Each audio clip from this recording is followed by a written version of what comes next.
Colm, I'll have to take you out for an online drink sometime soon to celebrate. To thank you for this. Class, yeah. Okay. Yeah. Good evening, everyone, and welcome to Politics and Prose Live. We're happy you're joining us in this new digital format. Tonight, we're here to talk about Mark Gevisser's book, The Pink Line, in conversation with Colm Tóibín. But before we get started, I have a few quick housekeeping notes for you. The first is that there is a link to the book in the chat, and we really encourage everyone to purchase tonight's book. It's a great way to support our author and to also support your local independent bookstore. The second thing is that the latter portion of tonight's event is going to be devoted to your audience questions. And we really encourage everyone to ask a question. And the way you do that is to click the Q&A box at the bottom of your screens. You just go there and click on it, and you can ask your questions. And we will try to get to as many of those as we can. Now, with that out of the way, it is my honor to welcome Mark Gevisser to Politics and Prose Live. He is the author of the prize-winning books, A Legacy of Liberation and Portraits of Power. He is also the co-editor of Defiant Desire, Gay and Lesbian Lives in South Africa. His journalism has appeared in The Guardian, The New York Times, Granta, and other publications. Tonight, he's here to talk about The Pink Line, Journeys Across the World's Queer Frontiers. Years in the making, the book follows the lives of 9 different individuals from across the globe to explore how issues of gender identity and sexual orientation divide and unite the world. Gevisser will be in conversation tonight with Colm Tóibín, author of 9 novels, including The Master, Brooklyn, and Nora Webster. So without any further ado, here are our 2 speakers.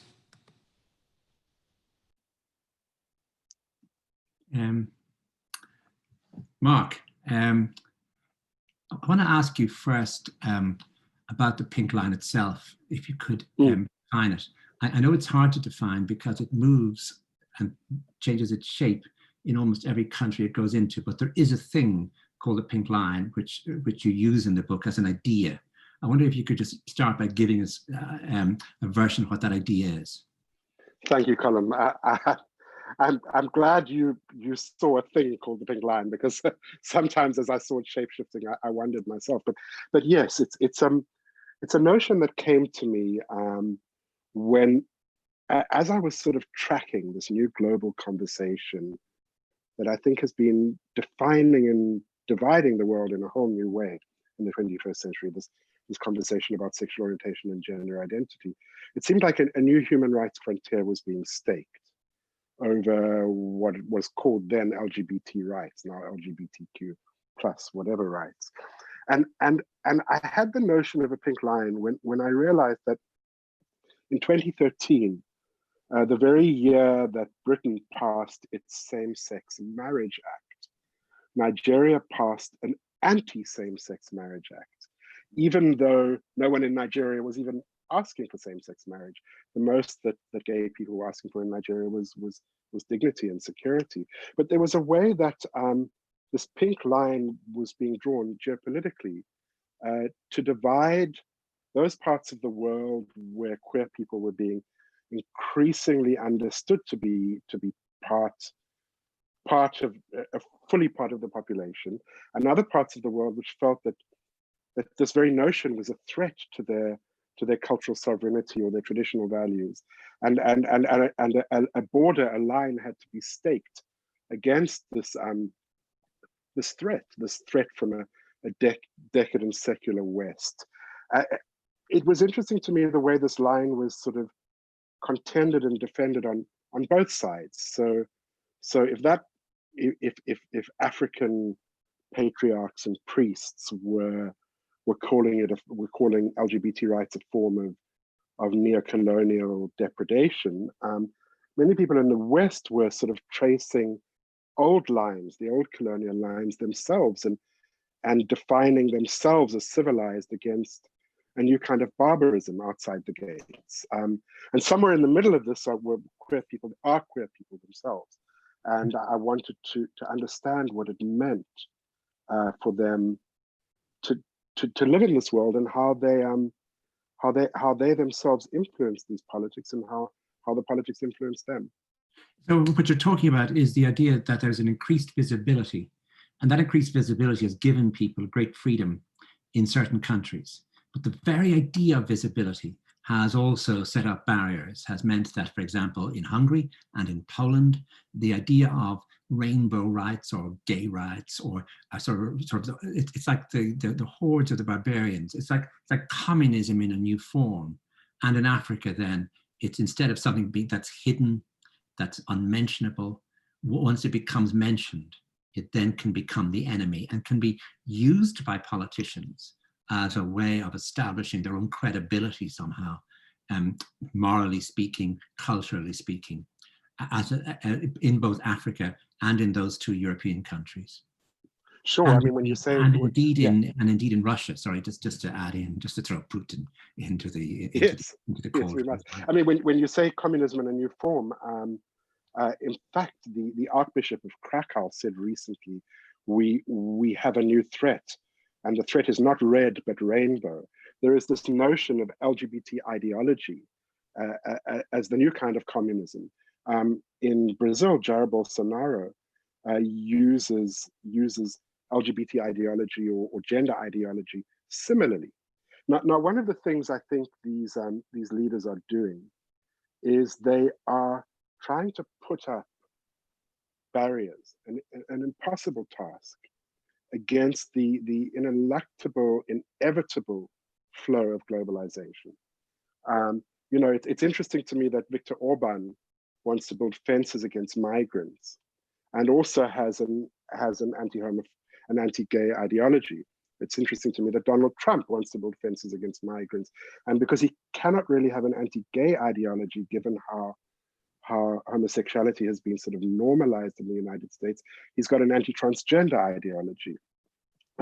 There's a way that messages about freedom and about personal autonomy that are sort of carried by the digital revolution, by mass movement across the globe, by popular culture, by entertainment, by multinational corporations, are threatening the kind of authority that patriarchs, presidents, priests of the Putin and Orban ilk have, and they are using gay people, LGBT rights, as a way of trying to sort of stake some national sovereignty against this globalizing threat. One of the your book is marvelous because it, first of all, has a global view. In other words, that you've done a lot of research on, for example, statistics, on systems of change, and on the actual politics of the situation. What you've also done is you've told stories that I think for anyone who's gay and who knows a lot of gay people, you know that for every single gay person, there's a story, and often it's a dramatic story. So that what you've done also, which I think is significant, is that you haven't just rushed into a place like Ramallah or indeed various places in Russia, but you've actually gone back and back and back, so that the stories you tell are not just single stories about a single event in the Arab Spring, for example, in Cairo. Maybe Cairo would be the best example of this, but where you went back and back, and we got to see in real time the plight of a number of people, of a particularly number of lesbian women who were really animated by the Arab Spring and thought something new could come for them too in this, and then realized to their horror that this was going to turn very sour indeed. But we saw this not happening in just a political way, but in a personal way. Sure. I mean, I hold very strongly to the notion that the best way of understanding transition and change is by sort of, and this is something I get from having been a journalist for 3 decades, is by sort of sitting on the shoulder of somebody and following them as they negotiate these changes, and understanding how they impact on the changes and the changes impact on them. It's also, I know this as a journalist rather than as a scholar, how much easier it is as a reader to understand what change means if you can see it expressed through an individual or a family or a community's lives. And as you say, there's an inherent narrative I mean, every gay person has a story, every person has a story, but every gay person has a story, or every trans person has a story, because there's an act of coming out and of dealing with the consequences of coming out, which has an inherent narrative drama to it. In the case of the women in Cairo who you mentioned, I had you raise them because it's actually my favorite chapter, even though it's a very poignant, difficult chapter. It's the story of two women, Amira and Maha, who came out on Tahrir Square in the middle of the Arab Spring. And they came out because, as one of their friends said it to me, our bodies were on the street for the first time, our whole bodies. We could be fully ourselves. And it was a moment of incredible excitement and anticipation. And in this moment, Maha and Amira actually met each other, fell in love, felt that it was possible not only to live openly as lesbians, but to create some public space for queer people in Cairo, and set up this really wonderful outdoor shisha cafe, sidewalk cafe in downtown Cairo, which when I visited in 2013 was the hub of queer Cairene life. Now, what happened, in fact, very soon after I visited the first time, it was the coup of General al-Sisi, that clamped down on this wild Arab Spring and the Muslim Brothers and capitalism and supposedly capitalism and all these things that, and crime, all these things that were really making Egypt untenable. And one of the ways that the Sisi regime showed that it was now the force of law and order against this wildness, this craziness of the Arab Spring, was by clamping down on queer people. And Egypt today imprisons more homosexuals than any other country, using a law called fujur, which means public debauchery. So this couple who had such kind of hope and expectation were driven underground, and in fact are both in exile now in the Netherlands. Now, you spoke about following them over time. Unfortunately, even though I was I was on the payroll for a little while of the Open Society Foundation and funded by George Soros, which means that as far as the other side is concerned, I was one of the people bringing this evil of LGBT rights to parts of the world, because Soros is sort of enemy number one, particularly in Hungary, when it comes to promoting LGBT rights. I didn't have the budget to visit again and again and again. I went to most places twice, sometimes 3 times. But so much of my interaction with the people I write about was online. And that in and of itself is interesting and fascinating, and says something about our times and how people connect in these times. I remained very in touch with the people I was writing about. I followed them over several years, 6, 7 years in some instances. But by looking at firstly at how they presented themselves online, which is of course tricky, because do we present our real selves online, or do we present some sort of artifact of ourselves? And by having ongoing conversations with them using online platforms such as Zoom, such as this one.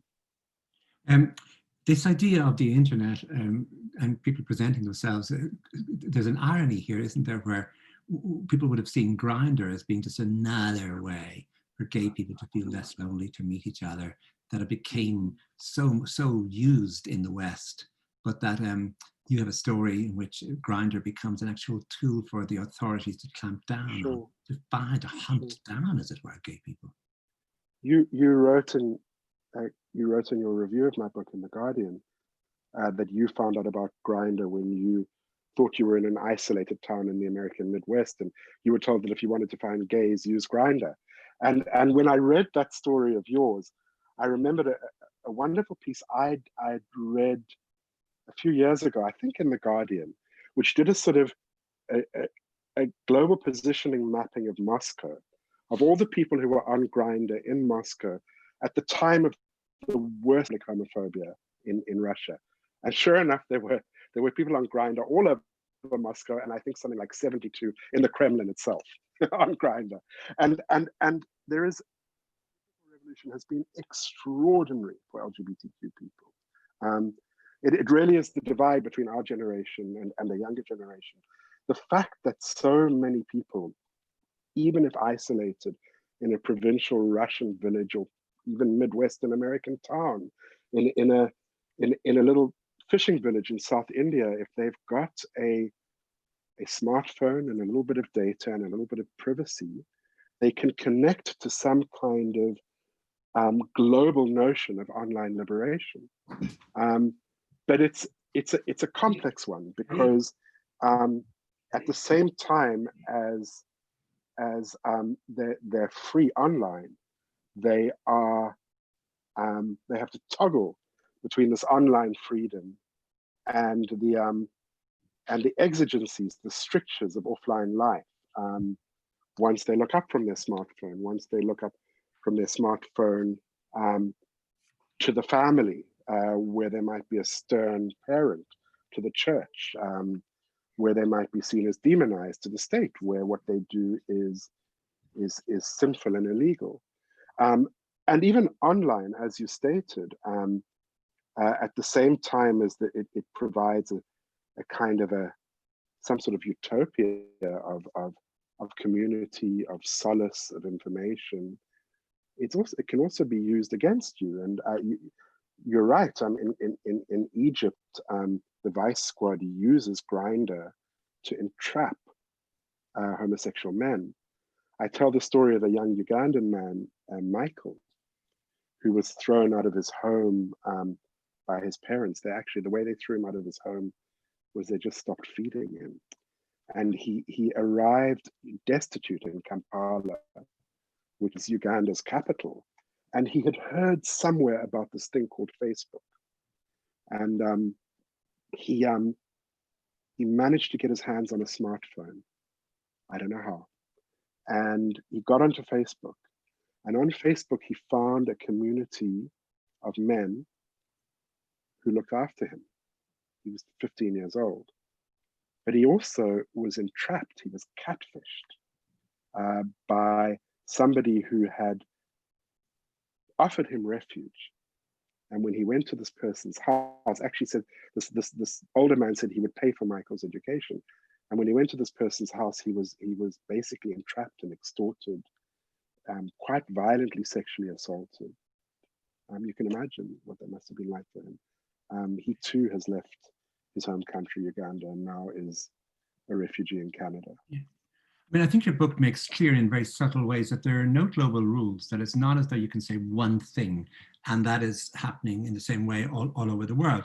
For example, there's the area of just that if you say, as life becomes more cosmopolitan in large cities, so too homosexual freedoms will emerge. But then you show actually, well, this has not happened in Lagos.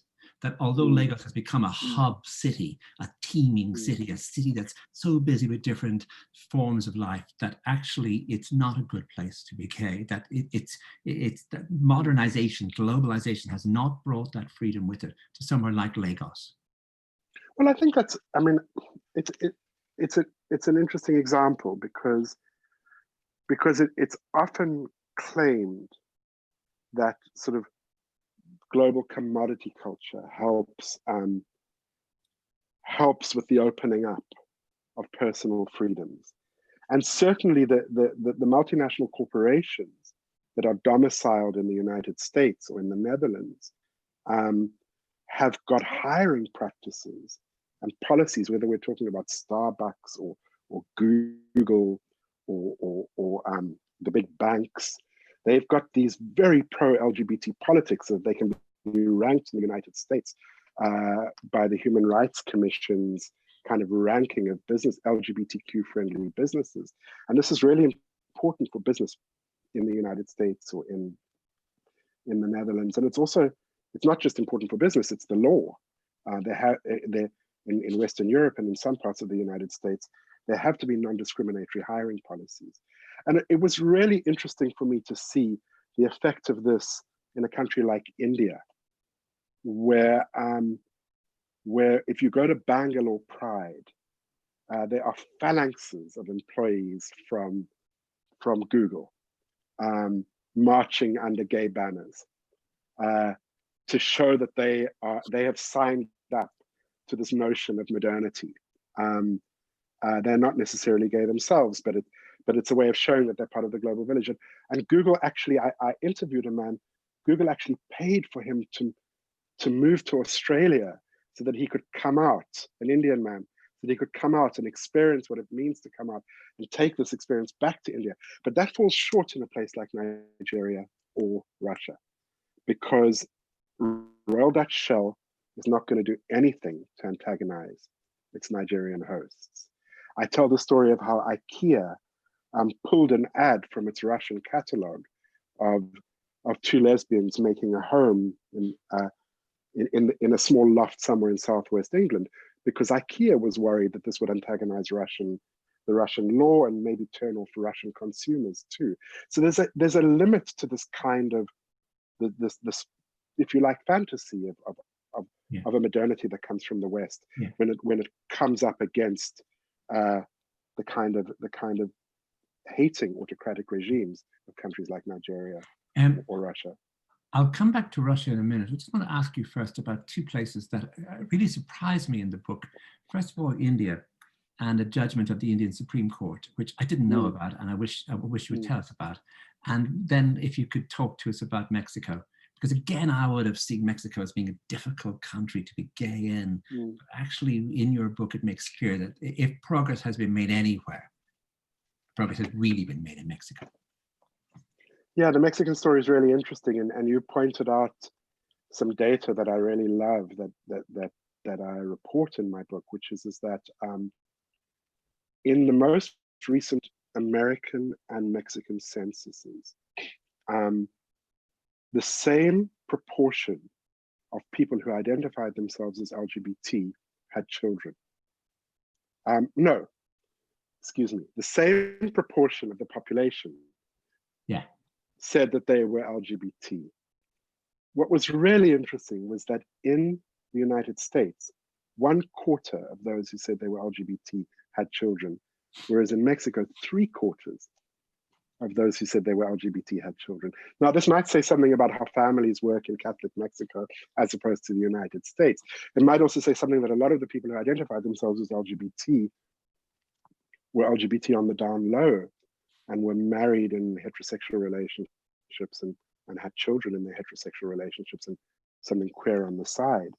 But there has been an extraordinary movement, not just in Mexico, but all over Latin America, in favor of what's called la diversidad sexualidad. I don't speak Spanish. Sexual diversity. And it's really globally, Latin American countries have come to lead the world when it comes, for example, to the self-determination of transgender people. The pioneer in this regard is Argentina. In Mexico itself, same-sex marriage is legal in Mexico City. Elsewhere in the country, because of an arcane federal system, you have to go to court to have the right to marry your partner. And I tell the story of a lesbian couple who go to court to have the right to marry each other so that they can both have their names on their daughter's birth certificate. I find India absolutely fascinating in so many ways. And my final chapter is in India, and it's another of my favorite chapters. And it is a place I actually did go back and back to. I only unfortunately got to Mexico once, but Mexico I went back to. India I went back to several times, and two things in particular fascinate me about India.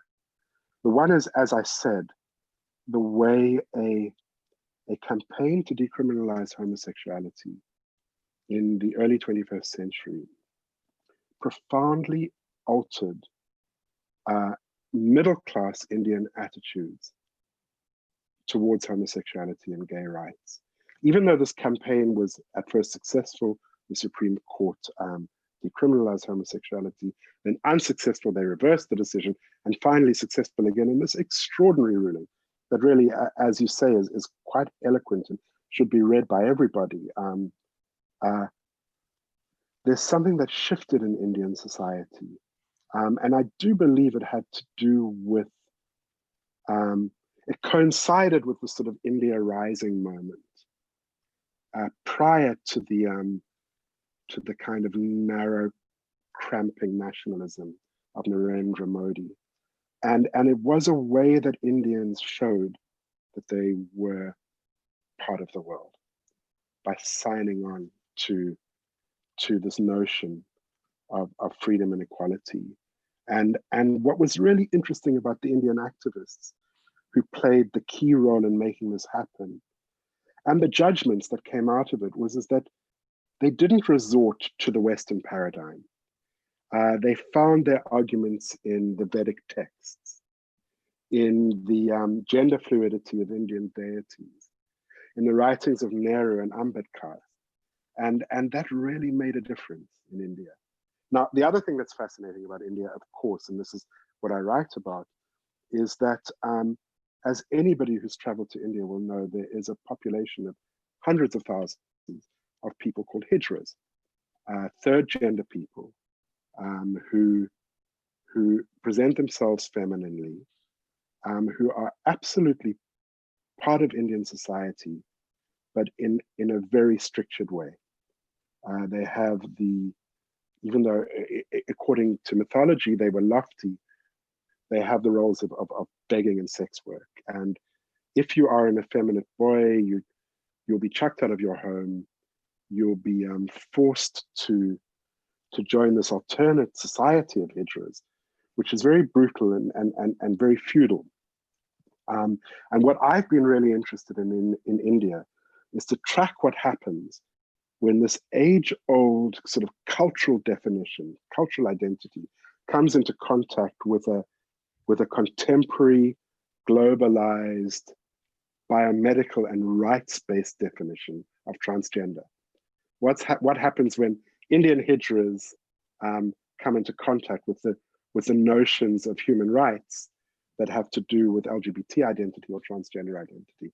And the way I track this is by spending time with an extraordinary group of people in a small fishing village in Tamil Nadu, who decide, because of their access to, their very limited but very powerful access to a global human rights culture, that they're not going to be content with the two options presented to themselves, either leaving their home, leaving their families, putting on saris and begging and doing sex work, or remaining in their homes and wearing what Indians call pant shirts, growing moustaches, marrying women and having children.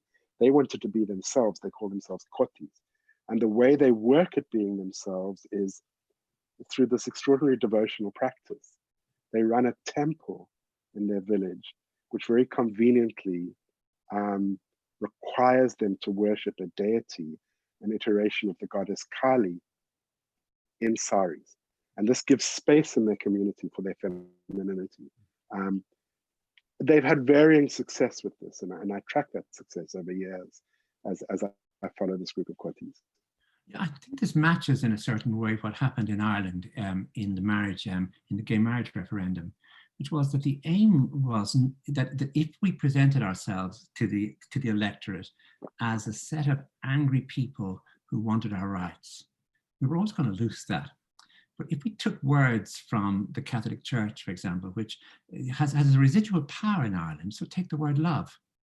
Just take the word love and take another word that matters in Ireland, the word family, and start to talk about our families and about how our families want us included.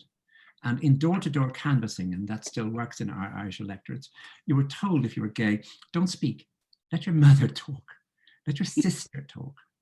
And they explain, look, this is our brother, this is our son, and we love him. And we want him to be included in as much as possible in everything, including as much happiness as he can have in his life.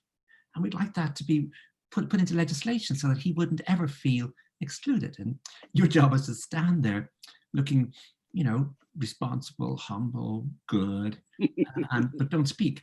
And it sort of worked wonders in that people began to think, if my son or my grandson or my nephew was gay, I wouldn't like him to be discriminated against.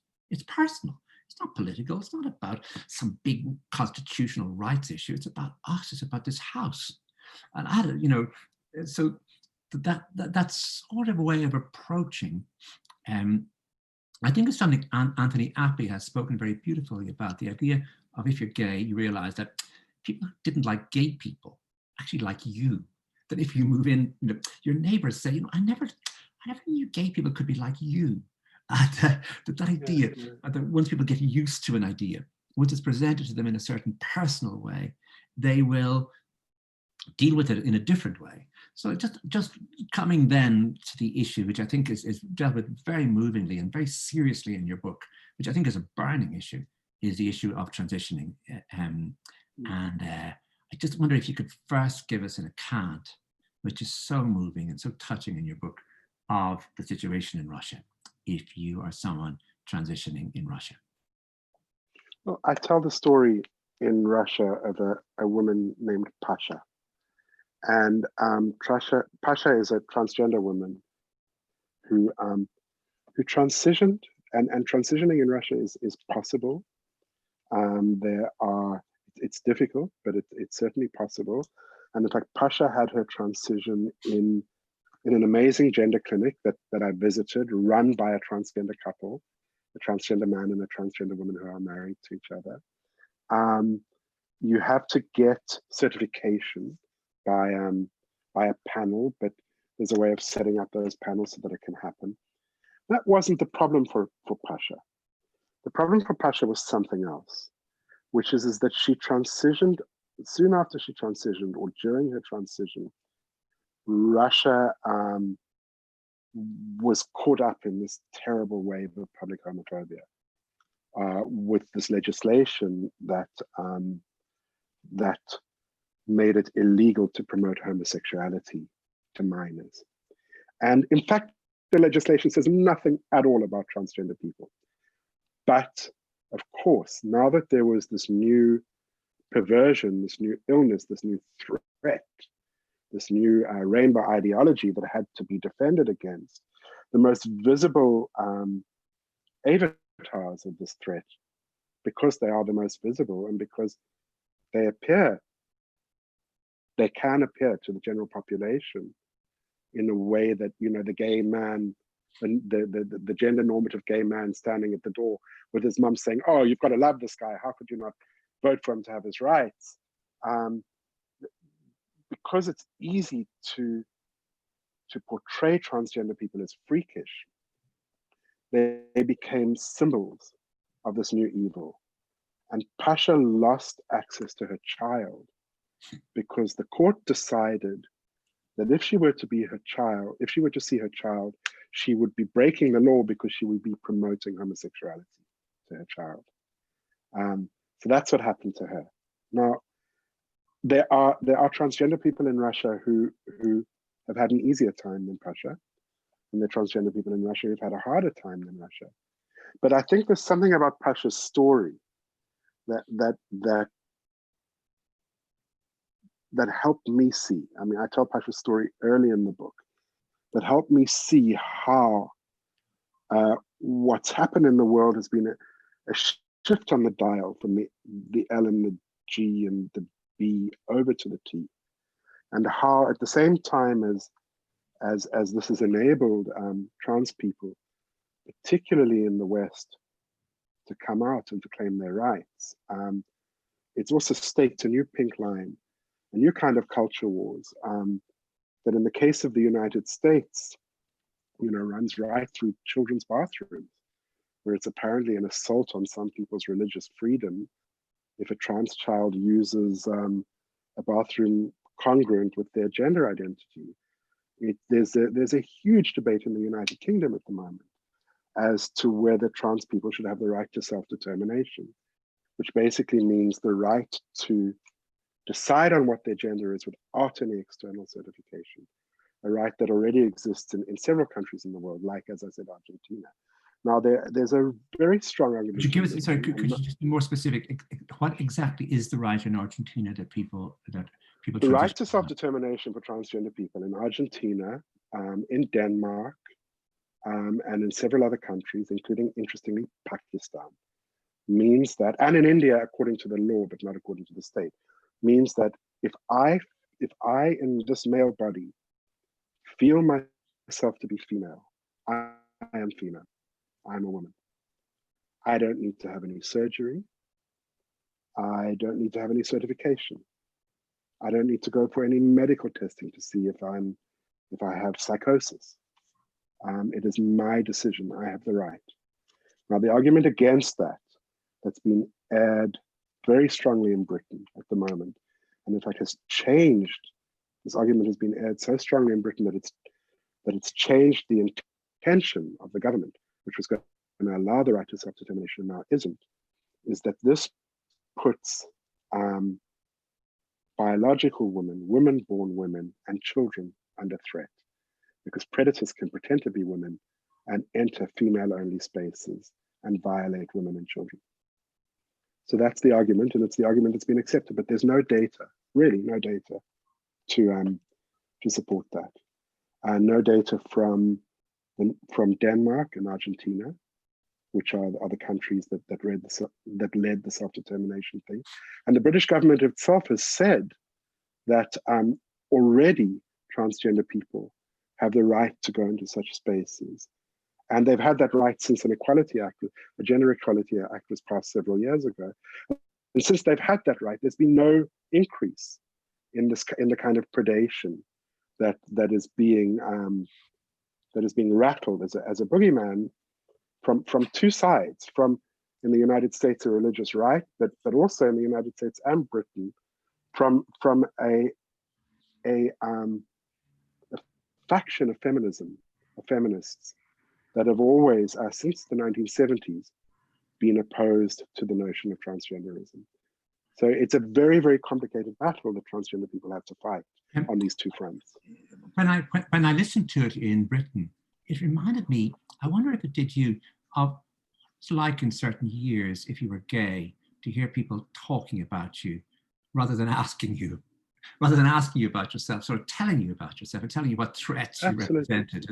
And wondering, will this ever stop? Could actually somebody ask, trans people rather than tell them? And I was particularly, I think, concerned about the number of people who should know better, who don't have a political agenda, who don't come from the religious right, who are not seeking power in politics, but who just felt free to enter into this debate without knowing a single thing about it. I think that trans people elicit terrible fear in so many people because of the way we are conditioned. From the moment our parents decide to make the blue nursery or the pink nursery by the binary. And there's something about the way gender transition unbalances that is terrifying. And the trans advocates who I've spoken to, the ones who are effective, have noted that. And they get exhausted constantly having to tell people that they have nothing to fear. But I mean, this is a road that gay people have walked before them. Yeah. This need to assure people that it's going to be okay. The fact that we have our rights to be ourselves is really not going to put your children at risk. What puts your children at risk are pedophiles, homosexual, heterosexual, transgender, cisgender. Like, deal with them in the Catholic Church. Deal with that rather than fighting transgenderism. Just finally, before we take questions, I know the United States is a place that's easy to demonize, and for very good reasons at the moment, and that Trump has been a disaster for people in so many different ways. But in your book, it is clear that great progress has been made in the United States for people transitioning, and that it isn't all religious right, it isn't all darkness, that there are areas of light and areas of progress coming from the United States. Oh, not at all. I certainly wouldn't characterize the United States that way. I mean, the pink line I chose to write about in the United States is a contentious one. It's the pink line of early transition, of whether minors should have the right to transition. And And the way I deal with this issue is by following an extraordinary group of young people who were all members of an LGBTQQA, as they put it, youth group in Ann Arbor, Michigan, a sort of liberal oasis in the Midwest. And I follow them into adulthood over 7 years. And they cover the waterfront. There's Liam, who is a straight trans guy who really comes into his own when he's finally allowed to transition. And the reason he's not allowed to transition earlier is because he has two parents, and one of them will not give permission to medical transition. There's Sean, who discovers themselves as non-binary, and whose non-binary identity is really in many ways a way of dealing with a very difficult adolescence. So it's in these stories, I don't fall into what I think is a little bit of a trap, of a sort of born this way trap. I mean, we are defined by our context as well as by our genes, and it doesn't really matter what defines us. We are who we are. But Sean finally, finds love and happiness with another transgender, with another non-binary person called Augustine. I follow them. There's Rose. Rose transitions and then detransitions, which is something that happens. And this is often used by those opposed to transgender rights as a warning. There will be mistakes made, and we're rushing into this too quickly, and young people are going to regret it and blame us later. What I find really interesting about Rose is that she'll say that she fell victim to the patriarchy and felt that it would be easier to be a guy, which is why she transitioned, and then she discovered a certain kind of feminism and transitioned back to femininity. But she has no regrets, because she says she's the kind of person who never fit into boxes, and maybe if she'd been born a man, she would have had to transition to femininity. And there's something about these young people, particularly in the United States, that I find really exhilarating. I can use that word. In the way they are pioneering new ways of understanding gender that I think are having a profound effect on our culture and our society. Okay, Mark, thank you very much. Tom, can we take questions? Yes, absolutely. And for everyone who doesn't know, there is a Q&A box at the bottom of your screen, and you can ask your questions there. And also in the chat, there is a link to purchase the Pink Line from politicsandprose.com. Our first question is, it's a brilliant conversation, a question for both of you, but especially Colm. What lessons, if any, can other polities and peoples draw from the movement of equality and gay rights in Ireland? I think the first thing you do is you find out who's the very best person in the country. It doesn't matter whether they're gay or straight. Who is the best person who organizes elections, who understands how public opinion works, how polls work, how refuting your enemies, your opposition's statements. Get that person on side. And that's really the first thing that was done in Ireland, was that someone who was absolutely brilliant, ate and drank elections, knew every single thing about them, he's brought on side. And then the movement started to work at a way of softening the tone so that you would get that the big issue was to get middle-aged men who were straight to come over to our side, to say, look, women were good because they'd been through their own issues to do with discrimination.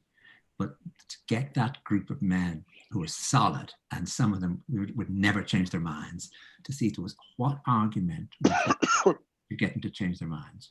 And of course, the argument you make is the softest one, is to see if, what if your daughter was lesbian and she was your favorite, like she came to you crying, what would you say to her if she came to you crying? And I actually said this I did this on the radio. Like, what would you say to your daughter? You'd lie awake all night thinking, is there something I can say to her in the morning to reassure her? Mm. And so the campaign was done in a very careful way. And the job was to bring people in, to widen and widen the circle, by using a lot of soft language and never, ever losing it, never getting involved in a bitter argument with anybody, always being ready to say, well, I can see your point, but it isn't, you know, I'm talking about myself rather than about the Irish Constitution. And as a gay man, you know, do you really, really want to discriminate against me in this way? And why? Why do you want to do this? And so it became, I think it's a very strategic campaign, and it's something that people should really look at. I think if the Brexit people had looked at it for Brexit, the other side might have won, because it was a very, very well-run campaign. There's a very good book about it.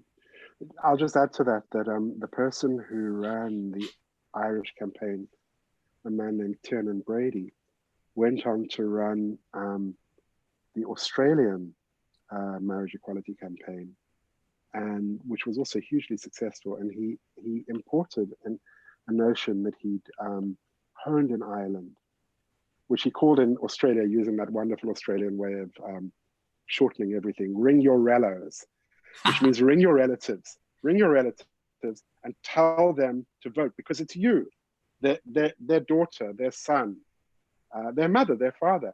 And look, this is not revolutionary. Well, it is revolutionary, but it's not new. It's Harvey Milk. Come out wherever you are. The notion of that is that if we are visible, we will be known, and that this is a key step towards gaining our rights. Now, there are unfortunately limits to that, because in some parts of the world it's just too dangerous to be visible. And I think it's important not to. The Irish campaign was brilliant. It was a key turning point in global LGBTQ rights. But we must be careful not to fetishize the notion of visibility, because it works in some places and it doesn't in others. Our next questioner asks, can you talk about why LGBT rights and identity are seen as a leading spear of modernity, both as embraced by the West and celebrated by corporations, and harshly rejected by authoritarians? Yeah, I think I tried to answer that already, but I'm happy to go back to it a little bit.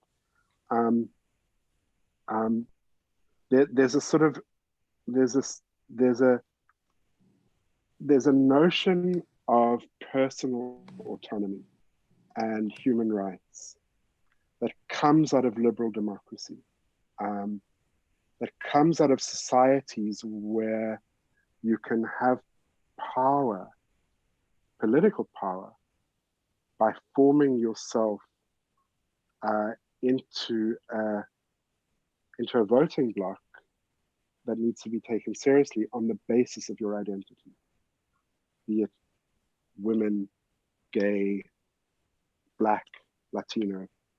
That has birthed LGBT rights as a human rights concept in the liberal West.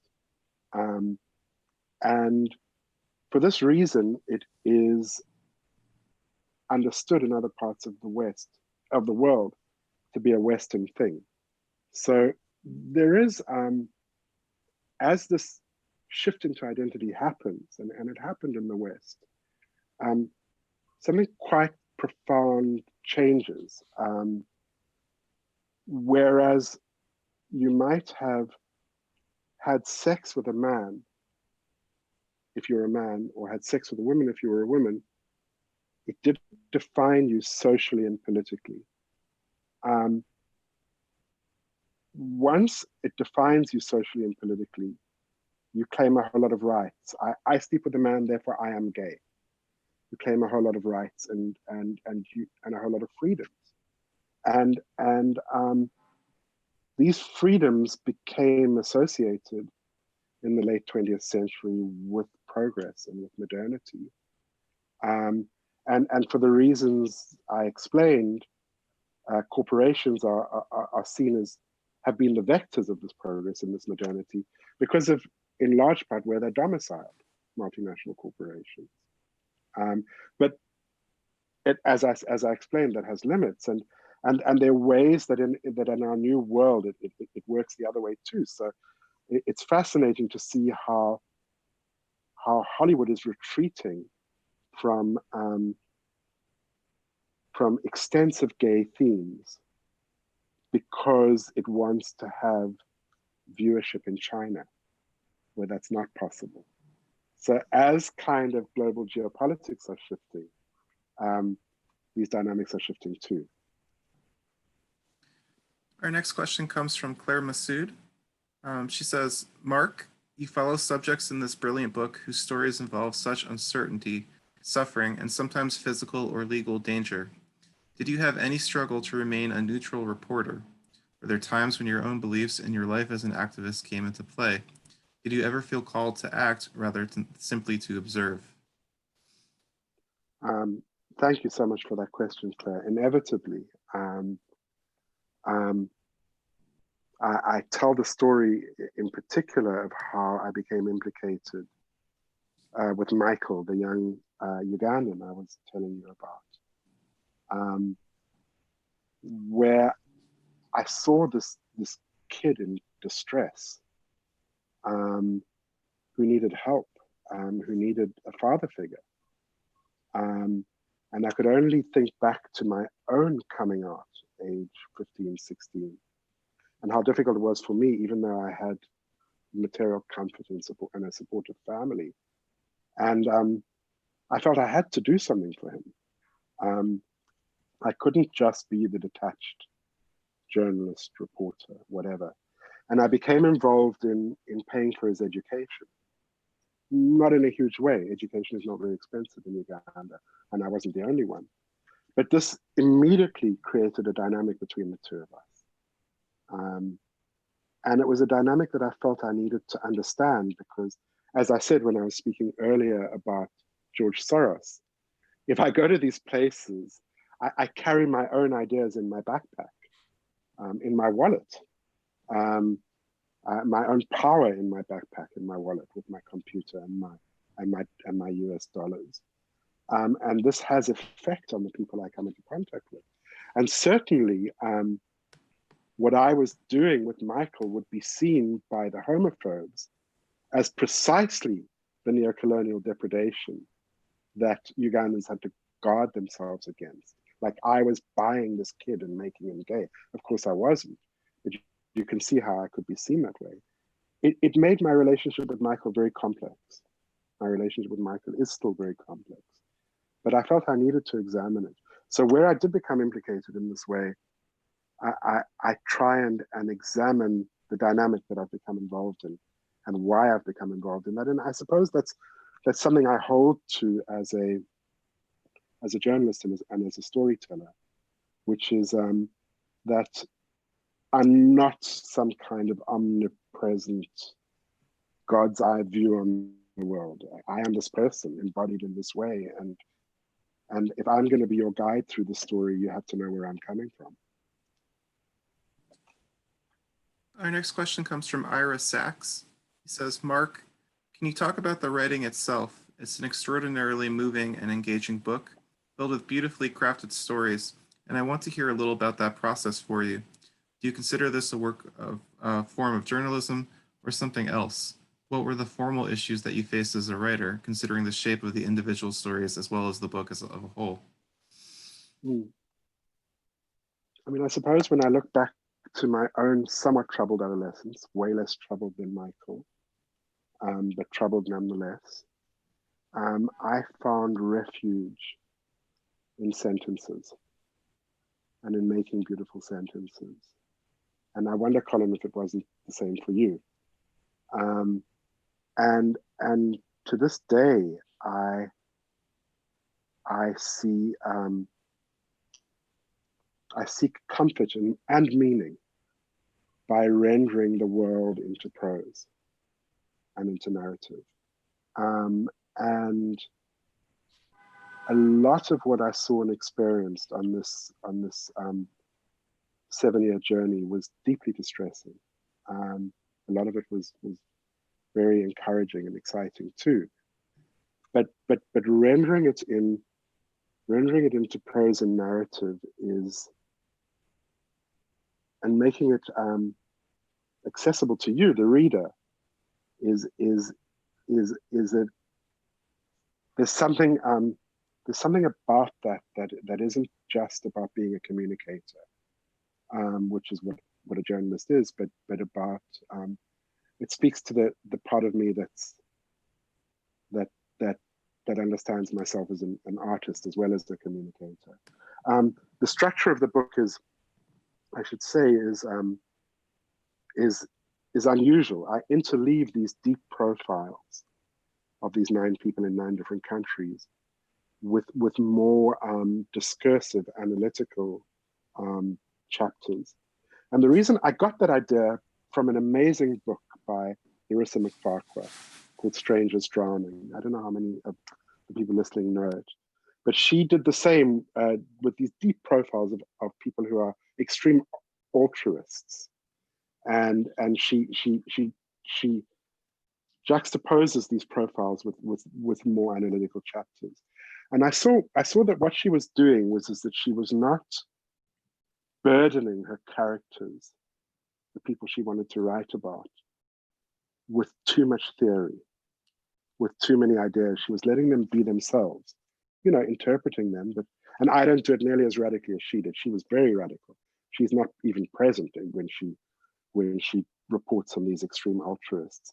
But I wanted chapters where I was with people and understanding their engagement in history and politics to talk to and against bigger picture ideas chapters, and that's how the book found its shape.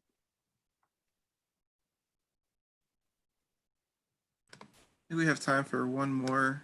This comes from Michael. He asks, it seems that the exclusion or rejection of LGBT people has been constructed as an important part of social identity in non-Western contexts. Do you think this exclusion can be changed? If so, how?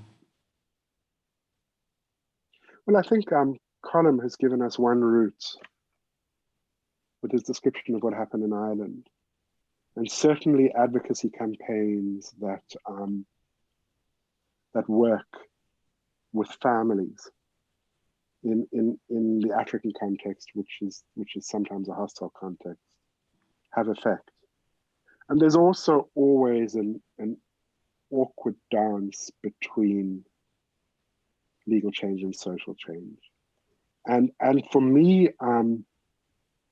the places where this dance is successful is where it comes from, even if it's part of a global understanding of what human rights is, it comes from within. It comes from, I mentioned the way the Indian campaign used Indian notions of gender nonconformity and equality. There was recently a really important judgment which decriminalized homosexuality in Botswana, which is a country neighboring South Africa. And once more, that was certainly that judgment referred to concepts that had already been explored in South Africa about equality, but it also sort of rooted itself in African values of fairness and equality. And I think that's really important to break this idea that support of homosexuality is a Western agenda. Well, thank you so much. I think we're out of time, but thank you so much, Mark and Colm. This was a really incredible conversation. Just to everyone who's been watching, just a reminder, you can purchase Mark's book, The Pink Line, at politicsandprose.com, and there's a link in the chat. You can also purchase Colm's books there too while you're at it. And thank you both so much. And thank you, everyone. And we'll see you again here on Politics and Prose Live. Thank you very much. Thank you. Thank you, Colm, for that, and Tom. Thank you. Bye-bye. Bye.